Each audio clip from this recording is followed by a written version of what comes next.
이순자 할머니는 평생을 손에 흙 묻혀 살았다. 새벽 5시면 어김없이 일어나 시장 좌판을 벌이고 비가 오나 눈이 오나 그 자리를 지켰다. 손님 하나하나에게 덤을 얹어주며 웃고 밤늦게 돌아와서는 동전까지 세어가며 통장에 넣었다. 그렇게 40년을 버텼다. 아들 민수가 결혼한다고 했을 때 순자는 그동안 모은 돈으로 작은 아파트를 장만해줬다.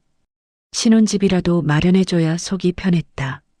며느리 혜진은 고마워하며 말했다. 어머니, 정말 감사합니다. 저희가 평생 은혜 갚으며 살게요. 그 말이 진심처럼 들렸다. 그래서 순자는 더 믿었다. 몇 년이 흐르고 순자의 건강도 예전 같지 않았다. 무릎은 시큰거리고 허리는 자주 삐걱거렸다.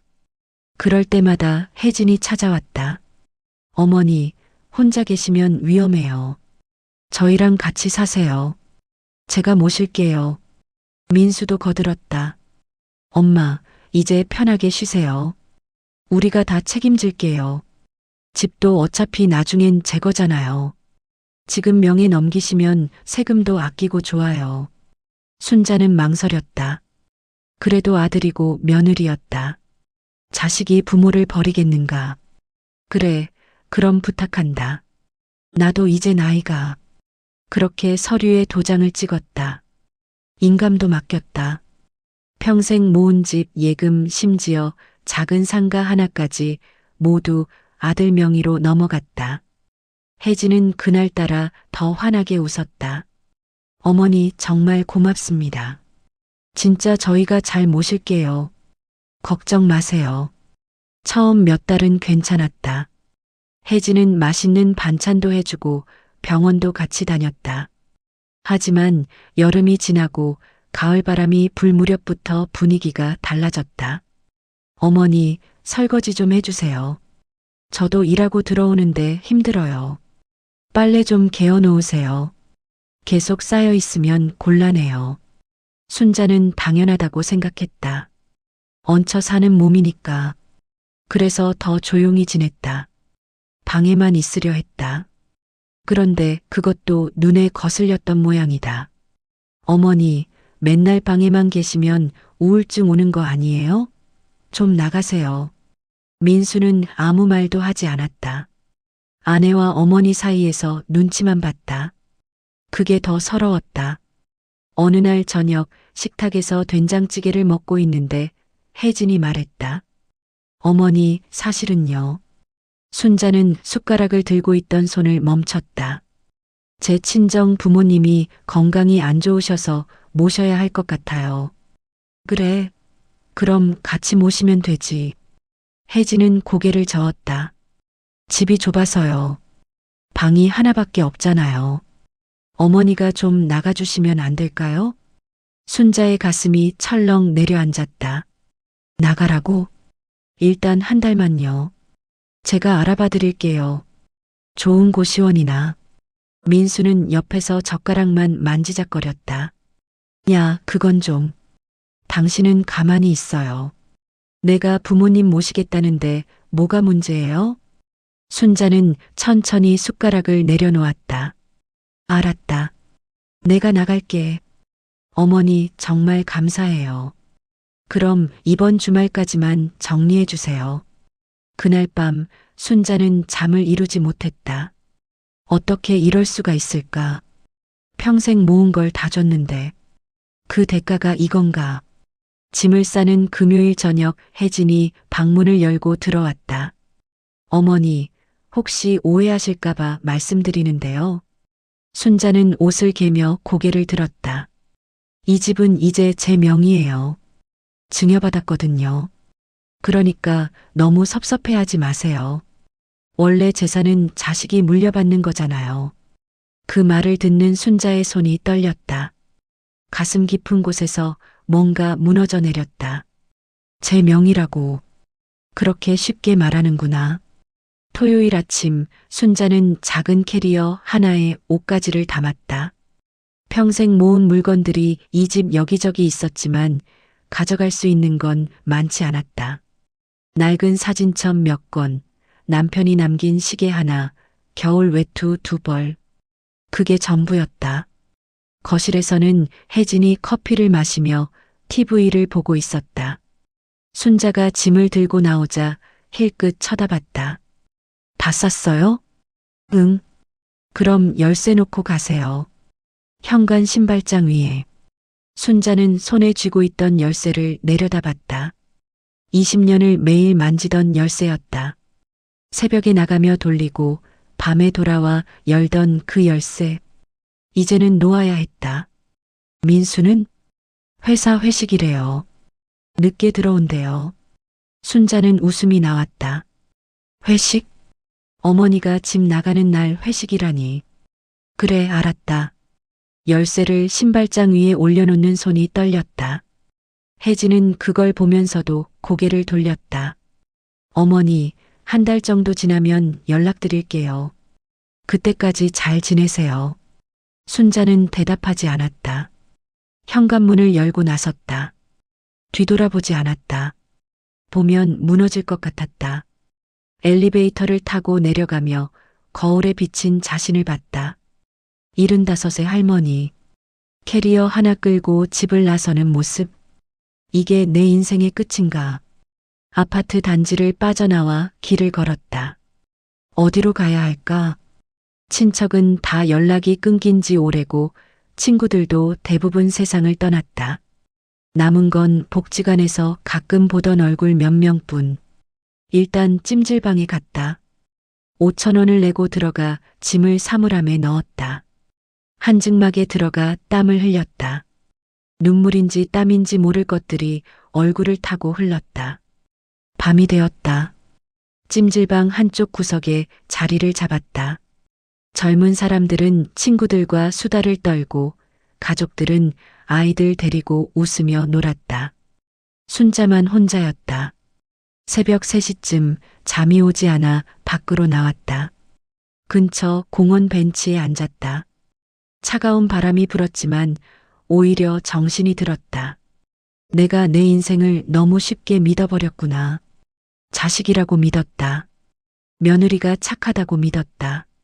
가족이라는 이름이 날 지켜줄 거라고 믿었다. 하지만 재산을 넘기는 순간 난 더 이상 어머니가 아니라 짐이 됐다. 벤치에 누워 하늘을 봤다. 별이 몇 개 보였다. 옛날 남편이랑 같이 보던 그 별들. 그때는 몰랐다. 내가 이렇게 외로워질 줄. 할머니, 괜찮으세요? 경찰관이 다가왔다. 순자는 벌떡 일어났다. 아, 네. 괜찮아요. 그냥 좀 답답해서. 이 시간에 벤치에 계시면 위험해요. 집에 가세요. 집. 그 말이 가슴에 박혔다. 네, 곧 갈게요. 경찰관이 떠나고 순자는 다시 찜질방으로 돌아갔다. 며칠은 이렇게 버틸 수 있을 것 같았다. 하지만 그 다음은 모르겠다. 월요일 아침 순자는 무료 급식소를 찾아갔다. 처음엔 부끄러웠다. 평생 남한테 밥 얻어 먹어본 적 없었는데. 하지만 배는 고팠다. 줄을 서서 밥을 받았다. 국, 김치, 반찬 몇 가지. 그걸 받아들고 자리에 앉는데 눈물이 났다. 이게 내 인생이구나. 평생 악착같이 모은 게 뭐였나? 자식 잘 되라고 다 준 게 뭐였나? 밥을 떠먹는데 목이 메었다. 옆자리 할아버지가 물을 건넸다. 천천히 드세요. 체하겠어요. 고맙습니다. 그 작은 친절이 그렇게 고마울 수가 없었다. 순자는 밥을 다 먹고 그릇을 반납하며 생각했다. 이제 어떻게 살아야 하나? 아들한테 전화할까? 아니야, 전화해봤자 혜진이 받을 거야. 그리고 또 상처만 받겠지. 그냥 이렇게 사라지는 게 나을까? 아무도 날 찾지 않을 거야. 급식소를 오가는 날들이 일주일쯤 지났을까? 순자는 이제 그 루틴에 익숙해졌다. 아침 9시에 줄을 서고 밥을 받아 먹고 낮에는 도서관이나 복지관을 전전하다가 저녁에 다시 찜질방으로 돌아가는 생활. 그날도 평소처럼 급식소에 갔다. 밥을 받아들고 자리에 앉으려는데 젊은 여자가 다가왔다. 할머니, 여기 앉으셔도 돼요. 자리 비었어요. 아, 고맙습니다. 여자는 자원봉사자 조끼를 입고 있었다. 이름표에는 김지은이라고 적혀 있었다. 할머니, 자주 오시는 것 같은데 처음 뵙는 것 같아요. 요즘에야 오게 됐어요. 그러세요? 혼자 사세요? 순자는 대답하기가 망설여졌다. 뭐라고 말해야 할까? 아들한테 쫓겨났다고? 집도 재산도 다 빼앗겼다고? 네, 혼자요. 지은은 따뜻하게 웃었다. 힘드시죠? 요즘 혼자 사시는 어르신들 많으세요. 근데 할머니, 혹시 불편한 일 있으시면 말씀하세요. 저희가 도와드릴 수 있는 게 있을 거예요. 순자는 고개를 저었다. 아니에요. 괜찮아요. 밥을 먹는 내내 지은은 옆에서 이런저런 이야기를 건넸다. 날씨 이야기, 건강 이야기, 복지 프로그램 이야기. 순자는 듣기만 했다. 밥을 다 먹고 일어서려는데 지은이 손을 잡았다. 할머니, 혹시 시간 되시면 잠깐만 같이 앉아 계실래요? 왜요? 그냥 좀 이야기하고 싶어서요. 순자는 다시 앉았다. 지은은 커피 한 잔을 가져다 줬다. 할머니, 표정이 많이 힘들어 보이세요. 무슨 일 있으세요? 순자는 커피를 한 모금 마셨다. 따뜻했다. 별일 없어요. 할머니, 저 여기서 몇 년째 봉사하는데요. 힘든 분들 많이 봤어요. 그냥 얼굴만 봐도 알아요. 할머니 지금 많이 힘드시잖아요. 그 말에 순자의 눈가가 뜨거워졌다. 참으려 했는데 눈물이 났다. 저기 사실은요. 순자는 조금씩 이야기를 꺼냈다. 아들에게 재산을 넘긴 일, 며느리한테 쫓겨난 일, 지금 찜질방에서 자는 일. 말하다 보니 눈물이 멈추지 않았다. 지은은 가만히 손을 잡아줬다. 할머니, 그건 너무 심한 거예요. 그건 학대예요. 학대까지야. 아니에요. 명백한 노인 학대예요. 할머니가 잘못하신 게 하나도 없어요. 지은은 핸드폰을 꺼냈다. 할머니, 혹시 라디오 들으세요? 라디오요? 네. 저희 동네 지역 라디오 있어요. 거기 사연 상담 코너가 있는데요. 할머니 이야기 한번 해보시는 게 어때요? 순자는 고개를 저었다. 아니에요. 그런 거 창피해요. 창피할 게 뭐 있어요. 할머니가 피해자인데. 그리고 요즘 이런 사연 많이들 보내세요. 세상이 들어줘야 해요. 그래도 할머니, 지금 이대로 있으면 아무것도 안 바뀌어요. 누군가는 알아야 해요. 할머니가 얼마나 힘든지. 지은은 라디오 방송국 전화번호를 적어줬다. 생각해 보세요. 전화 한 통이면 돼요. 이름도 익명으로 할 수 있어요. 순자는 그 쪽지를 받아들었다. 손이 떨렸다. 사흘 동안 순자는 그 쪽지를 들고 다녔다. 전화를 걸까 말까 수십 번 고민했다. 방송에 사연을 보낸다는 게 쉽지 않았다. 세상에 내 수치를 드러내는 것 같았다. 하지만 밤마다 찜질방 바닥에 누워 생각했다. 이대로 살 수는 없다. 아무도 모르게 사라질 수도 없다. 금요일 오후 순자는 떨리는 손으로 전화를 걸었다. 여보세요. 행복한 오후입니다. 저기 사연을 보내고 싶은데요. 네, 말씀하세요. 순자는 한참을 망설이다가 입을 열었다. 저 방송에 제 이야기 해도 될까요? 물론이죠. 천천히 말씀해 주세요. 순자는 숨을 깊이 들이쉬었다. 그리고 다시 시작했다. 아들 이야기, 며느리 이야기, 쫓겨난 이야기. 전화기 너머로 PD의 한숨소리가 들렸다. 할머니, 이건 꼭 방송에서 다뤄야겠어요. 다음 주 화요일 오후 2시 들어주실 수 있으세요? 순자의 가슴이 두근거렸다. 세상이 들어주려 한다. 화요일 오후 2시 순자는 복지관 휴게실 구석에 앉아 라디오를 켰다. 손이 떨렸다. 정말 내 이야기가 나올까? 자, 오늘 소개해드릴 사연은요. 평생을 악착같이 일해서 모은 재산을 자식에게 물려줬는데 그 대가로 집에서 쫓겨난 한 어머니의 이야기입니다. DJ의 목소리가 무겁게 가라앉았다. 순자는 라디오에 귀를 바짝 붙였다. 이순자 할머니, 75살.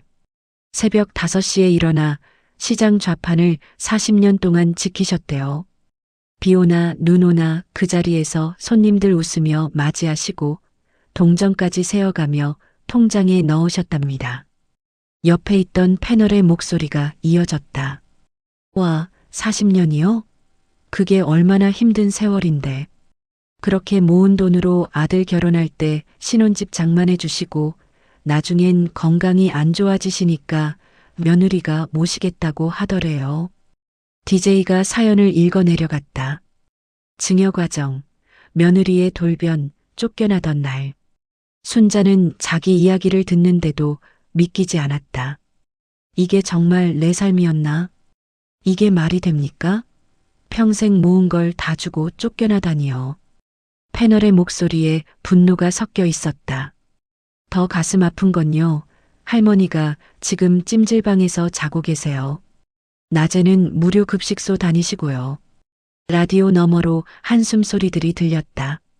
청취자 여러분, 이건 명백한 노인 학대입니다. 재산을 빼앗고 거처까지 빼앗는 건 범죄 수준이에요. 순자의 눈에 눈물이 고였다. 누군가 내 편을 들어주고 있다. 방송이 진행되는 동안 문자가 쏟아지기 시작했다. 제 친구 어머니도 비슷한 일 겪으셨어요. 왜 이런 일이 계속 일어나는 거죠? 며느리 정말 양심도 없네요. 어떻게 사람을 그렇게 대할 수가 있어요? DJ가 문자를 읽으며 목소리가 떨렸다. 지금 문자가 1000통 넘게 들어왔습니다. 여러분 모두 할머니를 응원하고 계세요. 전화도 걸려왔다. 저도 어머니 모시는데요. 이 사연 들으니까 가슴이 찢어져요. 할머니 연락처 알 수 있을까요? 제가 도와드리고 싶어요. 저희 복지관에서도 돕고 싶습니다. 방송국으로 연락 주시면 안 될까요? 방송이 끝나자 PD가 순자에게 전화를 걸어왔다. 할머니, 반응이 폭발적이에요. 이거 SNS로 퍼지고 있어요. 지금 포털 사이트 실시간 검색어에도 떴어요. 정말요? 네. 그리고 할머니, TV 시사 프로그램에서도 연락 왔어요. 취재하고 싶대요. 순자는 핸드폰을 들고 떨었다. 이렇게까지 될 줄은 몰랐다. 그날 저녁 지역 온라인 커뮤니티가 들끓기 시작했다. 이거 우리 동네 아파트 아닌가요? 며느리 이름이 박혜진이라던데. 맞아요. 저도 그 동네 살아요. 아들 이름은 김민수래요. 아, 나 그 사람 알아. 회사 같은 데 다니는데 완전 조용한 사람이야. 댓글이 수백 개씩 달렸다. 실명 공개해야 하는 거 아니에요? 저런 인간들은 사회적 제재를 받아야죠. 동의합니다. 법으로 처벌 못하면 최소한 도덕적으로라도 심판받아야 해요. 다음 날 아침 혜진의 회사 동료들이 수군거리기 시작했다. SNS에 떠도는 이야기들. 며느리 이름, 아파트동. 너무 구체적이었다. 야, 혹시 우리 팀 박혜진 아니야? 설마. 그 사람이 그럴 리 없잖아. 근데 시어머니 모신다고 했던 거 기억나? 요즘 안 보이던데. 점심시간 혜진은 휴게실에서 동료들이 자기 이야기를 하는 걸 들었다. 라디오 들었어? 그 며느리 정말 최악이더라. 혜진의 얼굴이 굳었다. 민수도 회사에서 비슷한 경험을 했다. 복도에서 마주친 선배가 물었다. 야, 너 어머니 어디 사세요? 왜요? 아니, 그냥. 요즘 뉴스 보면 효도 안 하는 자식들 많더라고. 민수는 그제야 불안해졌다. 혹시 우리 이야기가 퍼진 건 아니겠지. 그날 밤 민수의 핸드폰이 울렸다. 고등학교 동창이었다. 야, 너 엄마 괜찮으셔? 응? 왜? 아니, 온라인에 떠도는 이야기가 너희 집이라던데. 설마 그게 사실이야? 민수는 식은땀이 났다. 무슨 소리야? 라디오에 나온 사연. 며느리한테 쫓겨난 할머니 있잖아. 이름이랑 동네가 너희랑 똑같더라. 전화를 끊고 민수는 혜진을 쳐다봤다. 여보, 우리 큰일 난 것 같아. 목요일 오전 TV 시사 프로그램 취재팀이 순자를 찾아왔다. 복지관 상담실에서 만났다. 할머니, 저희가 이 사건 제대로 다루고 싶어요. 혹시 증거 자료 같은 거 가지고 계신 게 있으세요? 순자는 가방에서 낡은 봉투를 꺼냈다. 그 안에는 증여 서류 사본, 통장 사본, 아들이 보낸 문자 몇 통이 들어 있었다. 이것밖에 없어요. 원본은 다 며느리가 가져갔어요. 기자가 서류를 펼쳐봤다. 카메라가 돌아갔다. 할머니, 이거 각서가 하나도 없네요. 증여할 때 아무 조건도 안 달았어요? 며느리가 잘 모실 거라고 했어요. 그 말만 믿었죠. 구두 약속만 믿으셨다는 거죠? 네. 기자는 고개를 저었다. 이건 명백한 사기예요. 노인을 속여서 재산을 가로챈 거잖아요. 순자는 아무 말도 하지 못했다. 사기. 그 단어가 가슴에 박혔다. 며칠 후 방송이 나갔다. 저녁 9시 시사 프로그램 메인 꼭지였다. 평생을 악착같이 일한 한 어머니가 있습니다. 자식에게 모든 재산을 물려줬습니다. 하지만 돌아온 건 냉대와 추방이었습니다. 화면에 증여 서류가 클로즈업 됐다. 금액, 부동산 명세, 날짜, 모든 게 적나라하게 드러났다. 이 서류를 보시면 아시겠지만 각서가 전혀 없습니다. 아들 부부가 어머니를 모시겠다는 약속, 단 한 줄도 문서로 남기지 않았습니다. 전문가 패널이 나왔다. 변호사였다. 이건 법적으로는 증여가 성립돼서 되돌리기 어렵습니다.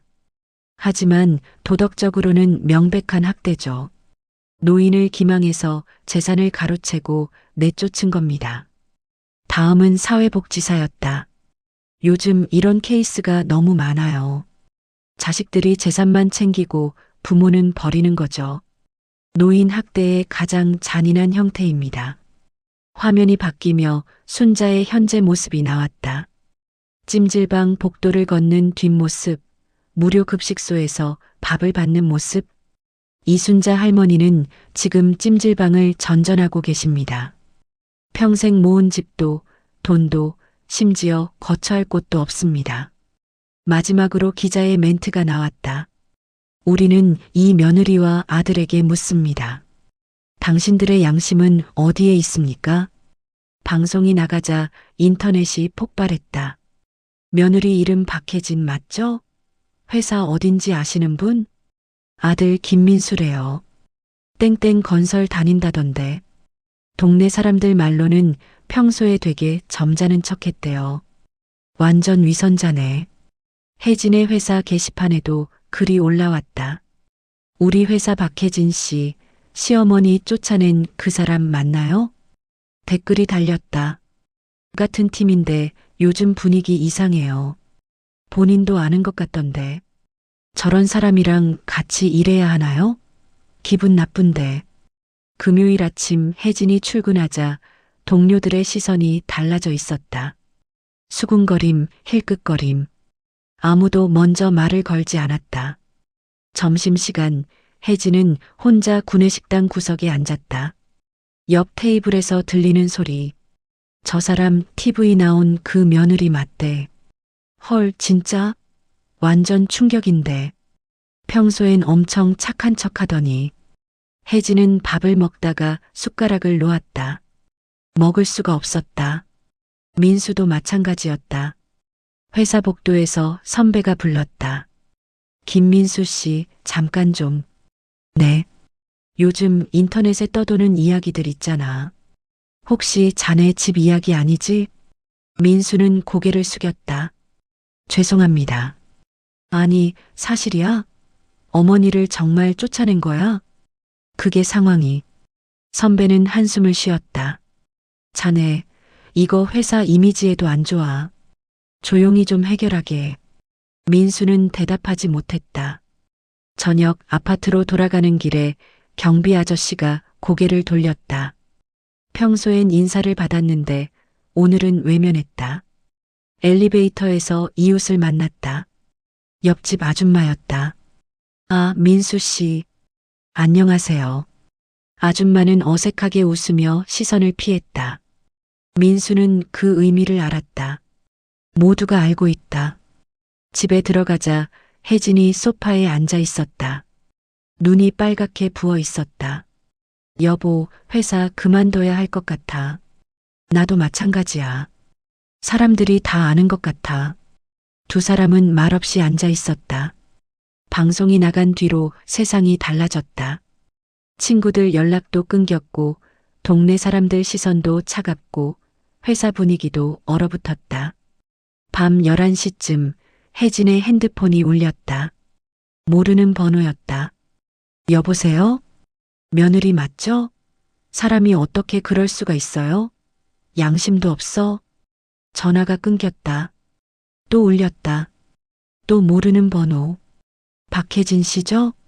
당신 같은 사람 때문에 세상이 더러워져요. 혜진은 전화를 끊고 핸드폰을 던졌다. 미칠 것 같아. 이거 언제까지 계속되는 거야? 민수도 핸드폰을 봤다. 문자가 수십 통 와 있었다. 너 같은 놈이 자식이야? 부끄러운 줄 알아라.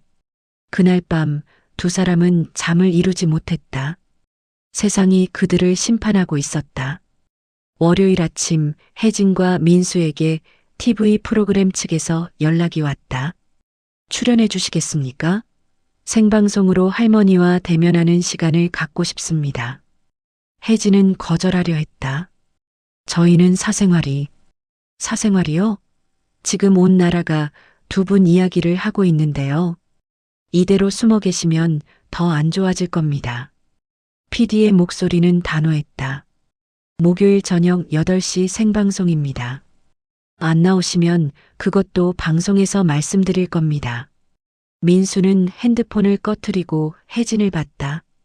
여보, 우리 나가야 할 것 같아. 왜? 더 망신당하러? 아니, 이대로 있으면 정말 끝이야. 회사도 못 다니고 동네도 못 살아. 차라리 나가서 사과하자. 혜진은 고개를 저었지만 선택의 여지가 없었다. 목요일 저녁 방송국 대기실. 혜진과 민수는 소파에 앉아 있었다. 손이 차가웠다. 곧 시작합니다. 준비되셨죠? 작가가 들어와서 물었다. 네. 민수의 목소리가 떨렸다. 할머니도 나오시니까 감정 조절 잘하시고요. 생방송이니까 실수하지 마세요. 스튜디오로 들어갔다. 조명이 환했다. 관객석에는 100여 명이 앉아 있었다. 모두 차가운 눈빛으로 바라봤다. 진행자가 웃으며 말했다. 자, 오늘은 특별한 분들을 모셨습니다. 최근 화제가 된 그 사건의 당사자들입니다. 며느리 박혜진 씨, 아들 김민수 씨입니다. 박수 소리가 나왔지만 차가웠다. 먼저 여쭙겠습니다. 왜 어머니를 쫓아내셨습니까? 혜진이 입을 열었다. 저희도 사정이 있었어요. 친정 부모님도 모셔야 하고. 그럼 같이 모시면 되지 않나요? 집이 좁아서요. 관객석에서 웅성거림이 일었다. 집이 좁다고요? 그 집이 원래 누구 돈으로 장만한 집입니까? 혜진은 대답하지 못했다. 진행자가 다시 물었다. 증여받을 때 어머니를 모시겠다고 약속하셨죠? 네. 그런데 몇 달 만에 쫓아내셨어요. 이게 사기 아닙니까? 민수가 끼어들었다. 저희도 힘들었어요. 어머니랑 같이 사는 게 쉽지 않았습니다. 어떤 점이 힘드셨죠? 그냥 생활 방식이 안 맞고 패널석에서 변호사가 날카롭게 물었다. 생활 방식이 안 맞으면 대화로 푸셔야죠. 왜 집에서 쫓아내셨습니까? 그것도 찜질방으로요? 민수는 고개를 숙였다. 그건 일시적인 거였어요. 일시적이요? 한 달이 넘었는데요. 그동안 연락 한 번 하셨습니까? 침묵이 흘렀다. 진행자가 손짓했다. 자, 이제 할머니 모시겠습니다. 문이 열리고 순자가 들어왔다. 혜진과 민수는 고개를 들 수 없었다. 순자는 천천히 걸어와 맞은편 의자에 앉았다. 얼굴이 많이 수척해져 있었다. 할머니, 며느리와 아들을 보시니 어떠세요? 순자는 한참을 말없이 두 사람을 바라봤다. 서럽네요. 그 한마디에 스튜디오가 조용해졌다. 평생 모은 걸 다 줬는데 이렇게 버려질 줄은 몰랐어요. 혜진의 눈에 눈물이 고였다. 진행자가 물었다. 할머니, 혹시 며느리한테 하고 싶은 말씀 있으세요? 순자는 혜진을 똑바로 봤다. 너도 나중에 늙어. 그때 내 자식이 너한테 이러면 어떻게 할 거니? 혜진은 더 이상 참을 수 없었다. 눈물이 쏟아졌다. 죄송해요. 어머니, 제가 정말 잘못했어요. 잘못한 게 뭔데? 제가 욕심을 냈어요. 돈이 탐났어요. 어머니를 사람으로 안 봤어요. 관객석에서 한숨소리가 들렸다. 민수도 무릎을 꿇었다. 엄마, 미안해. 나도 잘못했어. 남편으로서, 아들로서 다 실격이야. 순자는 눈물을 닦으며 말했다. 너희들이 미안하다고 말하는 게 듣고 싶었던 게 아니야. 나는 그냥 사람으로 대접받고 싶었어. 혜진은 바닥에 엎드렸다. 어머니, 제가 사람이 아니었어요. 제 욕심이 사람을 버렸어요. 용서해 주세요. 진행자가 물었다. 앞으로 어떻게 하실 건가요? 혜진이 고개를 들었다. 재산 돌려드릴게요. 집도, 돈도 다 돌려드리겠습니다. 언제요? 이번 주 안에 서류 준비하겠습니다. 민수도 덧붙였다. 엄마, 다시 모실게. 제대로 모실게. 기회 한 번만 더 주세요. 순자는 아무 말도 하지 않았다. 그저 눈물만 흘렸다. 생방송이 끝나고 시청자 게시판이 터졌다. 진작 이럴 거 왜 이제 해요? 방송 나와서 망신당하니까 사과하네. 그래도 사과라도 했으면 된 거 아니에요? 재산도 돌려준다잖아요. 글쎄요. 진심인지 모르겠어요. 카메라 앞이니까 우는 거 아니에요? 댓글은 찬반으로 갈렸지만 한 가지는 확실했다. 세상이 지켜보고 있다는 것. 생방송이 끝나고 일주일 뒤 혜진과 민수는 약속을 지켰다. 법무사 사무실에서 재산 반환 서류에 도장을 찍었다. 집, 예금, 상가 모두 다시 순자 명의로 돌아왔다. 어머니, 정말 죄송합니다. 혜진은 서류를 건네며 고개를 숙였다. 순자는 그 서류를 받아들고 한참을 내려다봤다. 이제 너희들은 어떻게 할 거니? 저희 힘으로 다시 시작하겠습니다. 전세 얻어서 살겠습니다. 순자는 고개를 끄덕였다. 그게 맞다. 남의 걸 빼앗아서 사는 게 아니라 스스로 읽어야지. 민수가 물었다. 엄마는 어디서 사실 거예요? 나도 전세 얻을 거다. 혼자 조용히 살고 싶구나. 저희랑 같이. 아니다. 이제 됐어. 엄마는 엄마대로, 너희는 너희대로 사는 게 서로한테 좋아. 순자의 목소리는 단호했지만 따뜻했다. 며칠 후 순자는 복지관 직원의 도움으로 작은 전셋집을 구했다. 방 2개짜리 낡은 빌라 2층. 오래됐지만 햇볕이 잘 들었다. 할머니, 여기 괜찮으세요? 복지사 지은이 물었다. 응, 좋아. 나 혼자 살기엔 이 정도면 충분해. 짐을 풀며 순자는 웃었다. 내 집이다. 내 이름으로 계약한 내 공간. 그게 얼마나 소중한지 이제야 알았다. 방송 이후 후원금도 들어왔다. 시청자들이, 지역 주민들이 십시일반 모아준 돈 1,000만 원이 넘었다. 할머니, 이거 어떻게 쓰실 거예요? 순자는 한참 생각했다. 반은 내가 쓰고 반은 나처럼 힘든 어르신들 도우는 데 쓰면 안 될까? 정말요? 할머니가 더 쓰셔도 되는데. 아니야. 나는 이제 집도 있고 돈도 있어. 나보다 더 힘든 사람들 많잖아. 그렇게 순자는 500만 원을 지역 노인복지관에 기부했다. 익명으로 하려 했지만 복지관에서 작은 감사패를 준비했다. 이순자 할머니, 정말 감사합니다. 이 돈으로 독거노인 반찬 배달 서비스 확대하겠습니다. 순자는 부끄러워하며 손을 저었다. 아니에요. 나도 받았으니 나누는 거예요. 새 집에 적응하는 건 생각보다 빨랐다. 아침에 일어나 창문을 열면 가을 바람이 들어왔다. 옆집 아주머니가 인사를 건넸다. 어머니, 새로 오셨어요? 반찬 좀 나눠 드시겠어요? 아이고, 그럴 필요 없어요. 아니에요.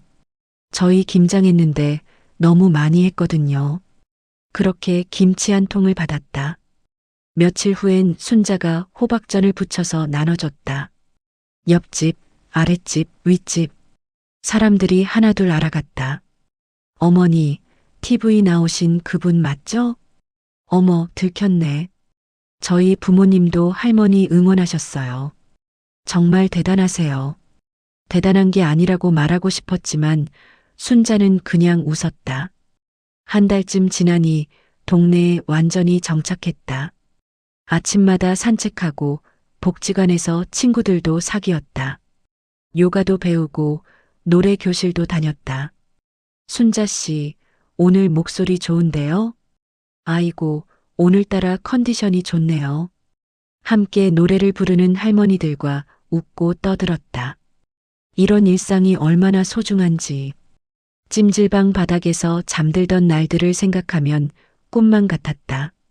어느 날 저녁 지은이 찾아왔다. 할머니, 요즘 어떠세요? 좋아. 정말 좋아. 힘드셨을 텐데 이렇게 잘 견뎌주셔서 감사해요. 순자는 차를 따라주며 말했다. 지은아, 내가 이번에 느낀 게 있어. 뭔데요? 돈보다 중요한 게 뭔지 알겠더라. 뭔데요? 순자는 창밖을 바라봤다. 저녁 노을이 지고 있었다. 다시 나를 사람으로 봐준 거였어. 어머니, 집에 있을 때는 짐이었어. 귀찮은 존재. 빨리 치워야 할 물건. 그런데 방송 나가고 사람들이 내 이야기 들어주고 응원해주고 그때 느꼈어. 아, 나도 사람이구나. 존중받을 가치가 있는 사람이구나. 지은의 눈가가 붉어졌다. 할머니는 당연히 소중한 분이세요. 그걸 잊고 살았어. 재산 주면서, 자식 믿으면서 내 가치를 남한테 맡겨버렸지. 이제는 알아. 내가 나를 소중히 여겨야 남들도 소중히 여긴다는 걸. 순자는 차를 한 모금 마셨다. 그리고 이 집, 이 작은 공간이 내가 선택한 거잖아. 누가 시켜서가 아니라 내가 원해서. 그게 이렇게 행복할 줄 몰랐어. 정말 다행이에요. 응, 이제 시작이야. 남은 인생 나답게 살아볼 거야. 그날 밤 순자는 일기를 썼다. 오랜만에 잡은 펜. 오늘도 감사한 하루였다. 내일은 또 어떤 하루가 올까? 기대된다. 마지막 문장을 쓰고 펜을 놓으며 순자는 미소 지었다. 다시 찾은 일상. 다시 찾은 존엄. 그게 어떤 재산보다 소중했다. 석 달이 지났다. 순자의 작은 전셋집은 이제 완전한 보금자리가 되었다. 베란다에는 화분들이 줄지어 있고 거실에는 손뜨개 이불이 놓여 있었다. 친구들이 놀러와서 차를 마시고 이웃들과 저녁을 나눠 먹었다. 어느 토요일 오후 초인종이 울렸다. 문을 여니 민수와 혜진이 서 있었다. 손에는 과일 바구니를 들고 엄마, 왜 왔니? 그냥 안부 엿줄어요. 순자는 한참을 두 사람을 바라보다가 문을 열어줬다. 들어와. 거실에 앉아 차를 마셨다. 어색한 침묵이 흘렀다. 엄마, 요즘 어떻게 지내세요? 잘 지내. 너희는? 저희도 괜찮아요. 전세 얻어서 열심히 살고 있어요. 혜진이 조심스럽게 말했다. 어머니, 정말 죄송해요. 매일 반성하고 있어요. 순자는 고개를 끄덕였다. 그래, 알겠다. 이제 됐어. 정말 용서해 주시는 거예요? 용서는 내 마음속에서 하는 거야. 내가 해주는 게 아니라 너희가 진짜 반성하고 있으면 그걸로 됐어. 민수가 물었다. 가끔 저희 집에 놀러 오시면 안 될까요? 순자는 웃었다. 아니다. 엄마는 여기가 좋아. 너희는 너희끼리 잘 살아. 그게 서로한테 좋은 거야. 하지만 민수야, 가족이라고 꼭 같이 살아야 하는 건 아니야. 서로 존중하면서 각자 잘 사는 것도 가족이야. 혜진이 눈물을 닦았다. 어머니 정말 대단하세요. 저였으면 평생 원망했을 거예요. 나도 처음엔 원망했어. 그런데 알았어. 원망하고 살면 내 인생만 힘들더라. 이제는 놓고 살아. 두 사람이 돌아가고 순자는 창가에 앉았다. 가족. 참 어려운 단어다. 하지만 이제는 편안했다. 다음 주 라디오 방송국에서 다시 연락이 왔다. 할머니, 그 후 이야기를 듣고 싶다는 청취자들이 많아요. 한 번만 더 출연해 주시겠어요? 순자는 망설이다가 승낙했다. 화요일 오후 라디오 생방송 스튜디오. 순자는 마이크 앞에 앉았다. 자, 오늘은 특별한 손님을 모셨습니다. 기억하시죠? 며느리에게 쫓겨났던 이순자 할머니입니다. 박수 소리가 스튜디오를 채웠다. 할머니, 요즘 어떻게 지내세요? 좋아요. 정말 좋아요. 재산도 돌려받으셨고 새 집에서 사신다고요? 네. 작지만 제 공간이에요. 제가 선택한 곳이고요. DJ가 물었다. 청취자분들한테 하고 싶은 말씀 있으세요? 순자는 잠시 생각했다. 그리고 천천히 입을 열었다. 저처럼 나이 드신 분들한테 먼저 말하고 싶어요. 재산 넘기실 때 너무 쉽게 믿지 마세요. 자식이라도요. 서류로 남기세요. 각서 쓰세요. 그게 서로를 지키는 거예요. 맞습니다. 그리고 재산보다 중요한 게 있어요. 나 자신의 가치. 그걸 잊지 마세요. 우리도 존중받을 권리가 있어요. 문자가 쏟아지기 시작했다. 할머니 말씀 듣고 눈물 납니다. 우리 엄마한테도 이 말씀 꼭 전해드려야겠어요. 순자는 계속 말했다. 젊은 분들한테도 하고 싶은 말이 있어요. 부모님 재산 탐내지 마세요. 그거 여러분 거 아니에요. 부모님이 평생 모은 거예요. DJ가 끄덕였다. 정말 중요한 말씀이세요. 부모가 자식한테 다 주는 게 사랑이 아니에요. 자식이 스스로 읽어가게 하는 게 진짜 사랑이에요. 전화가 걸려왔다. 할머니, 저도 어머니 모시는데요. 할머니 말씀 듣고 정신이 번쩍 들었어요. 제가 너무 당연하게 생각했던 것들이 있었어요. 고마워요. 지금이라도 깨달으셨으면 됐어요. 방송이 끝나갈 무렵 DJ가 마지막 질문을 했다. 할머니, 이 모든 일을 겪으시고 무엇을 얻으셨나요? 순자는 마이크를 바라보며 말했다. 나를 찾았어요. 나 자신을요. 어떤 의미인가요? 평생 남을 위해 살았어요.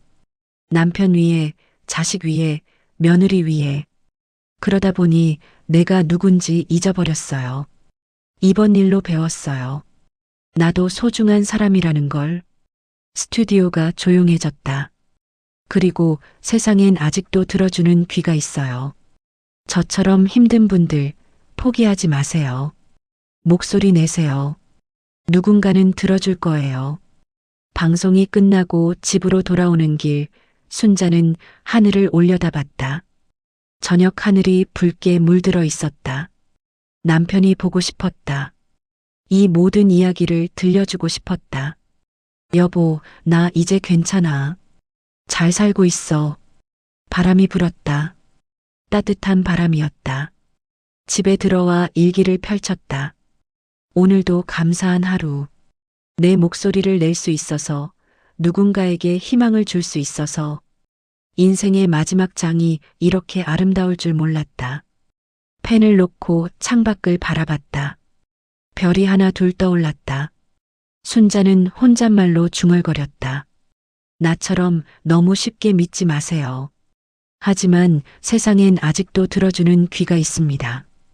그 말이 바람을 타고 어디론가 날아갔다. 누군가에게 닿기를, 누군가에게 위로가 되기를. 순자는 조용히 미소 지었다.